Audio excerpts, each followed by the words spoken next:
The man considered his sick father a burden, so he decided to let his father freeze. He deliberately opened the window in the -10-degree cold, let the freezing wind blow into the room. Not only that, he also pulled the thin blanket off his father and covered himself. Then he looked at his skinny father like a stick frozen to death. After that he felt relieved, as if a burden had been lifted. Because there was no old father to hinder him, he could freely go to the big city to assert himself. After burying his father, he set fire to the dilapidated wooden house. He took his father's only valuable watch and began a dangerous adventure. Stanton Carlyle first came to a traveling circus. The outstanding performances here made him unable to take his eyes off. The boss's words further aroused Stan's curiosity. At this time, he was introducing a wild man who was captured from the primeval forest. The owner claimed that this wild man could survive for half a year by eating only one chicken. At first, Stan was skeptical, but in order to attract the audience,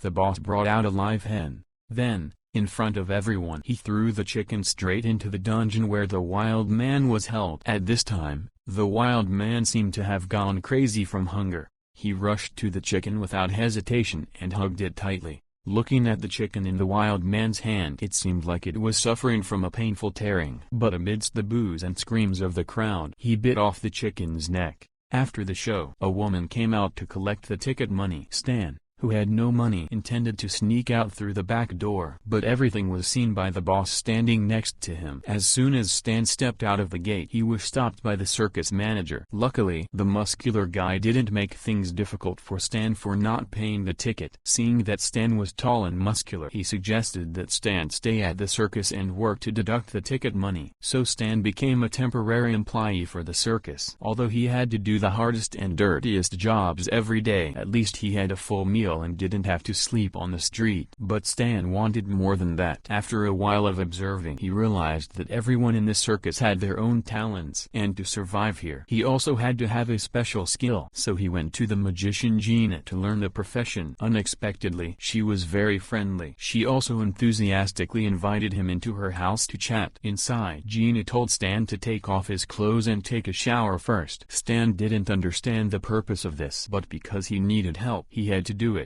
Unexpectedly, she suddenly reached into the bathtub and said she wanted to check his body. Under Gina's endless provocation, Stan finally couldn't control himself and successfully promoted from a janitor to Gina's assistant. Gina's performance was called mind reading. Stan's job was to collect the secrets that the audience wrote on paper and then bring them backstage and pretend to give them to Gina. During that time, the two of them deliberately acted mysterious. Gina brought the prepared paper onto the stage and lit it on fire. Stan took the paper that the audience wrote down below. There was someone who specialized in copying it on the blackboard. When Gina released her energy on stage, just by glancing at the blackboard, Gina could accurately read the information that the audience wrote on the paper. Combined with Gina's exquisite acting ability, the audience believed that she could really read people's minds and applauded endlessly. Being inside for the first time, Stan also began to crave the feeling of being admired by everyone on stage. After the performance, Gina told Stan that her husband Pete was the one who could really read other people's minds. Seeing that Stan didn't seem to believe it, Pete decided to open his eyes. Pete asked Stan to hide an object for him to guess.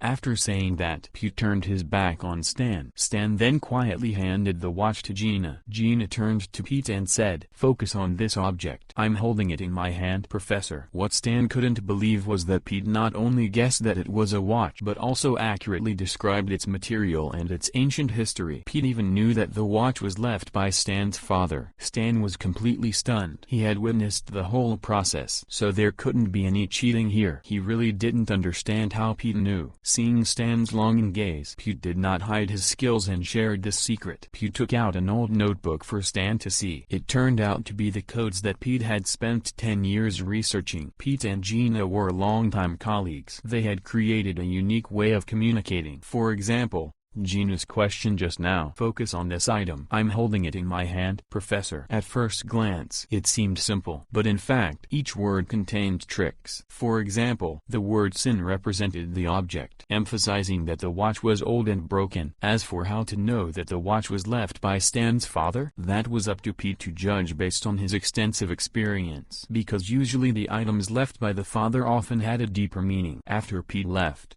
Stan was still immersed in his performance. Stan seemed to have found the skill he wanted to learn. That day, when Stan brought Pete wine, he saw him sleeping on the sofa. Stan was about to put the bottle of wine on the table and leave, but accidentally discovered Pete's notebook right next to. Stan couldn't help but open it, and Pete suddenly woke up. Pete told Stan, "It's not that I don't want to teach you, but because the notebook is full of tricks. Learning those things will lead people down the wrong path." He himself was also rich in the past, so he no longer performs. Pete advised Stan to give up this skill. But how could someone who had never eaten pork know its taste? Stan clearly didn't care about Pete's warning. He didn't say anything and turned around and left Pete's room. Unexpectedly, just a few days later, disaster struck. That day, Pete died suddenly on the street because of drinking too much. While Gina was hugging Pete and crying miserably, Stan quietly left the crowd. He kept Pete's notebook in mind. He completely ignored Pete's advice. After getting the notebook, Stan practiced hard and showed amazing talent. In just a few short months, Stan quickly mastered the research results that Pete had spent decades to summarize in this process. He fell in love with a circus girl named Molly. Molly was the most famous performer in the circus. Molly was not only beautiful but also known as the Queen of Electricity. She could let electricity run through her body without any harm. But because Stan was just an apprentice, he never dared to confess his feeling to Molly. It was not until the police suddenly came to inspect that Stan had the opportunity to show his talent. The circus's keeping of wild men was illegal. If the police discovered it, the circus would definitely be forced to close. Just as the sheriff was about to take action, Stan used a few words to subdue him. Stan asked, "Is your name Jeremiah?"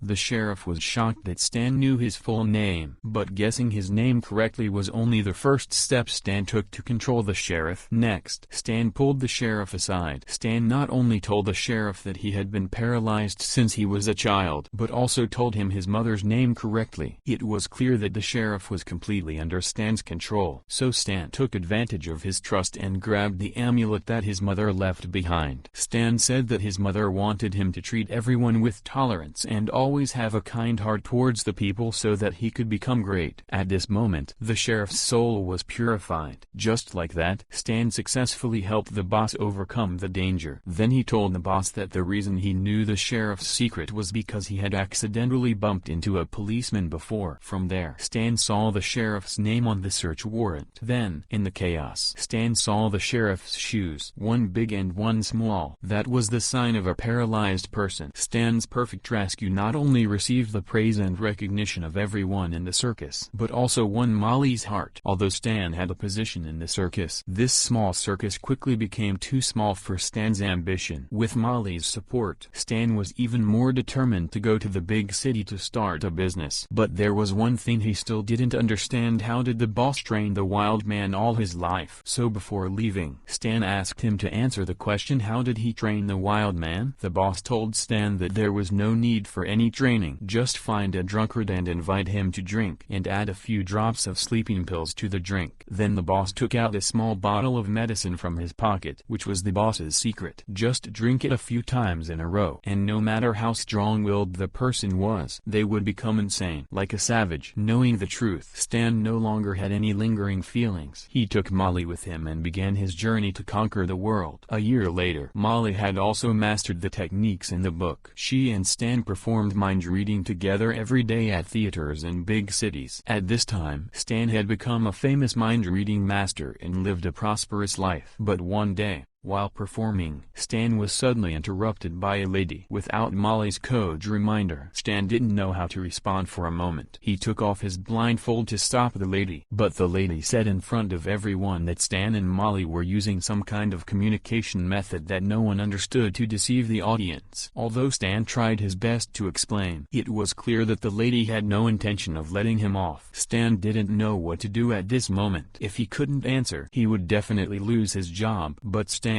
with his natural talent, was not an ordinary performer. So he calmed down and looked around. Stan used his keen observation skills to carefully evaluate the lady. Then he slowly walked to her side and said the answer was a small pistol with a strong barrel and an ivory handle. Am I right? The lady opened her bag and took out a small yellow pistol. Stan not only resolved the danger but also received applause from the audience. He held the pistol and once again demonstrated his ability in front of everyone. Then he made made fun of the lady. The lady did not say another word. She took the pistol and turned back to her seat. But Stan did not intend to let her go. He continued to walk to the lady's side and dug into her weak point. She always carried a pistol with her. Was it because she had done something shady that she now lived in fear? At this moment, the lady was extremely angry but could not say anything in response. Stan then walked to an old man and said that I could talk to his deceased son. The old man completely believed Stan's words, but at the crucial moment, Stan seemed to be overwhelmed and fainted on the spot. Stan's excellent performance received applause and cheers from all the audience present. Thanks to that, he also got the title of spiritual master. Backstage, Molly was very dissatisfied with Stan's actions. She blamed him for not pretending to be able to contact the old man's son because communicating with the dead was taboo in the profession. But Stan didn't seem to care at all. It turned out that in the previous performance, they accidentally learned that the old man's son had died fighting on the battlefield. So Stan took advantage of this information to exaggerate his abilities without limit. But just as they were arguing, the staff came to inform Stan that the old man was waiting for him outside. Molly told Stan to explain clearly to the old man when he went out. Stan happily agreed. But when they met the old man, they found out that he was a famous local judge. He is also a rich and powerful person. The reason he wanted to meet Stan was to ask Stan to help him contact his deceased son. Since the death of his son, the judge and his wife have been immersed in the pain of losing their son for many years. Stan has no ability to communicate with the dead, so he decided to tell the truth to the judge. Hearing the generous fee, Stan began to stammer. At this time, the lady from earlier walked over. She gave Stan a business card introducing herself as the psychiatrist of the judge Lilith Ritter. After hearing the lady's introduction, Stan seemed to have an idea. He grabbed the judge's hand and said, "I can help you." At this time, Molly still wanted to stop him, but Stan signaled her to leave. So Stan took his first step into the path of fraud. The next day, Stan followed Lilith's business card to find her. But Lilith was not surprised at all, as if she had known he would come. Stan also did not beat around the bush and frankly proposed cooperation. Lilith provided information about the judge's son. Stan would communicate with the spirit to earn money and the two would split the money. Faced with this bargain that fell from the sky, Lilith naturally had no reason to refuse. Or perhaps this was the intention of both of them. When arriving at the judge's house, Stan used the information Lilith provided to impersonate his son and send a message to the couple. Stan broke the taboo of communicating with the dead, causing the judge's wife to mistakenly believe that their deceased son was right next to them. This brought the couple some comfort for their wounded souls. After receiving the payment, Stan went to Lilith again to gain her trust. Not only did he give Lilith enough of her share, he also sincerely entrusted his money to her for safekeeping. Having tasted the sweetness, Stan wanted to cooperate with Lilith for a long time. Because Lilith was a famous psychologist, there are certainly a lot of wealthy clients. After all, the richer a person is, the more psychological problems. Stan needed more information about the upper class to continue his scams. The two, each with their own goals, reached a long-term cooperation agreement. A few months later, Stan stopped performing. His reputation as a service to the upper class grew more and more, until he caught the eye of a billionaire. The billionaire sent someone in a private car to pick Stan up and take him to the castle. Although he had met many rich people, Stan had never seen such a magnificent private castle. The security force alone had hundreds of people, and to get in, he had to go through a strict screening process. Before arriving, Lilith called Stan to inform that the billionaire had made many mistakes in his youth and felt guilty towards his late wife. Now, to make up for his mistakes, he was willing to pay any price. In Stan's eyes, the billionaire was clearly a lucrative prey. But Stan didn't know that this old-looking billionaire was not only extremely intelligent but also had a quirky and suspicious personality. As soon as he met Stan, he had someone push a lie detector over. Stan said, "I don't think it's necessary to take this test." But the billionaire replied, "I've met a lot of scammers before, so I hope you understand. What if I fail?" The billionaire didn't answer Stan's question, but through the eyes of the bodyguards behind him, it could be seen that the consequences of failure would definitely be unpleasant. Everything was ready, so the test began. What year are we in? 1941. What day is it today? At first, the questions were very simple, so Stan didn't show any unusual signs. But as the questions got deeper, Stan's mood became more and more unstable. Good. Answer me quickly. Can you really communicate with spirits? Yes. Can you understand other people's hearts? Under certain conditions I can. In short, can you communicate with the dead? Stan obviously knew that he was about to be exposed, but he told himself that he absolutely could not fail. So he closed his eyes, quickly adjusted his breathing, and based on what he knew about the billionaire's deceased wife, he pretended that she was right there and acted out a conversation with the spirits as if it were real. The lie detector test also gradually stabilized. Witnessing this scene, the billionaire was clearly very surprised, because of the matter between him and his deceased wife. Even his closest bodyguard who had been with him for many years did not know. Therefore, he believed that Stan really had the ability to communicate with the dead. Only after the billionaire left did Stan breathe a sigh of relief. Although he had passed the test, he knew in his heart that it was not easy to fool this billionaire. So he went to Lilith again and said that he needed more weapons to gain the billionaire's trust. Unexpectedly, Lilith wanted to retreat at this time, because only she knew the billionaire's secret. If the billionaire knew that she had revealed the secret, she would not be able to bear his revenge. Although Lilith refused to give Stan the information, he did not give up. While Lilith was in the bathroom, he secretly copied the key to her safe. Then, in the quiet of the night, he sneaked in and stole the billionaire's files. In this way, Stan took advantage of the billionaire's longing for his late wife and his regret. Stan continuously brainwashed him and made a huge amount of money from him. But then one day the billionaire suddenly made an even more unreasonable request. He wanted to see his wife again, at any cost. He wanted Stan to summon her here. Faced with this impossible request, Stan did not refuse but silently accepted the billionaire's deposit, because when he had previously looked at the billionaire's profile, he had discovered some surprising information. The billionaire's deceased wife looked exactly like Molly, so he convinced Molly to join him in this summoning mission. But Molly did not want to do it. At first, she only wanted to learn mind reading to perform. Who would have thought that Stan would now use this skill to scam? But Stan said that they only needed to do it this last time. If they succeeded, they would have a huge fortune that they would never be able to spend in their entire lives. After all, that was the richest man in the area. Under Stan's persuasion, Molly could not refuse her husband's request. Finally, she agreed to pretend to be the billionaire's deceased wife. At the same time, the couple outside the judge believed Stan's lie. Wanting to reunite with her son soon, she pulled out a gun and shot her husband dead and gave up everything. A few days later, Stan brought Molly to the billionaire's house. As promised, the two of them looked at the clock. Stan told Molly to appear in the backyard at exactly 8:30. He would go in first to create an opportunity to summon the billionaire when he met him. Stan was not convenient to summon the spirit because there were outsiders, so he asked TYT to send his bodyguards out. Then Stan led the billionaire into the garden. At the same time, Molly was sitting in the car applying red dye on her body. At this time, the billionaire was desperate to see his deceased wife again. Stan told him to close his eyes and pray for a minute. When the billionaire opened his eyes, Molly had finished her makeup and appeared in front of them. At this time, Molly was wearing a white dress with both hands covered in blood. From a distance, it looked a bit spooky. Stan intended to let the billionaire stand there and repent. Unexpectedly, because he missed her so much, his emotions became agitated. He pushed Stan away and rushed towards Molly without hesitation. At this moment, the billionaire finally realized that he had been tricked by Stan. He angrily slapped Molly hard and then turned to call the bodyguards. Seeing Molly being beaten, Stan grabbed the billionaire's collar without hesitation and punched him in the face. The billionaire fell to the ground after being punched several times by Stan. Hearing the noise, the bodyguards quickly ran over. Luckily, the distance was far enough for Stan to get into the car in time. Seeing the bodyguard fall, Stan had no intention of letting him go. Stan stepped on the gas and ran over the bodyguard again. Stan drove to a deserted road and smashed the car window to create a scene as if the car had been stolen. Just as he was about to tell Molly about his next plan, Molly slapped him hard. Molly didn't expect Stan to become a swindler for money. She couldn't accept him killing people for money. Molly, who was honest, decided to leave Stan. Stan, who was more practical, didn't chase Molly because he had earned enough money and all of it was hidden in Lilith's office. Lilith helped Stan pack the cash and told him to hide for a while. Their relationship had long been more than just cooperation. But just as Stan was about to leave, Lilith said something that stunned him. Stan realized something was wrong. He opened his bag and poured all the money on the ground, only to find that it was full of 1-cent bills. Stan was clearly just a pawn in Lilith's hands. It seemed like Stan had earned a lot of money, but in fact he was only working for Lilith. What Stan didn't didn't expect was that Lilith pulled out a gun and shot off one of his arms. Then she turned around and called the police, saying that she was being robbed. At this time, Stan was both angry and panicked, wanting to kill this evil woman immediately. But the guards quickly arrived. Helpless, Stan had no choice but to run away through the side door. But the police had issued a warrant for his arrest throughout the city. It was clear that this city had no place for Stan. In a moment of crisis, he hid in a train car and was lucky to escape the police's pursuit. A few months later, Stan became a homeless man. He had no money and even had to sell his father's watch to buy alcohol. But in order to survive, he went to a mobile labor station to ask for a job. The boss initially didn't want to pay attention to Stan, but seeing Stan's miserable appearance, he called Stan over. The boss told Stan to sit down and talk. The boss then poured Stan a glass of wine and said, "I have a job that might be perfect for you. It doesn't pay much, but it's at least enough to get by. What do you think?" "It's probably not a very decent job. I'll give you a stage name, the Wild Man." "Do you know what a wild man is?" "Remember the wild man biting the chicken's neck at the beginning of the movie?" Stan's old boss once said that all you need to do is put a few drops of sleeping pills in the vagabond's wine. After drinking it, he will become a wild man who has lost his will. Stan always thought he was different from others and always thought that he could use his intelligence to control everyone. But in fact, he was just an ordinary person and even became a laughingstock for others to enjoy. Now in the eyes of others, he is no different from a vagabond. Today's movie ends here. Thank you for watching the movie. If you find it interesting, please press the like button and follow our channel to watch the next movies as soon as possible.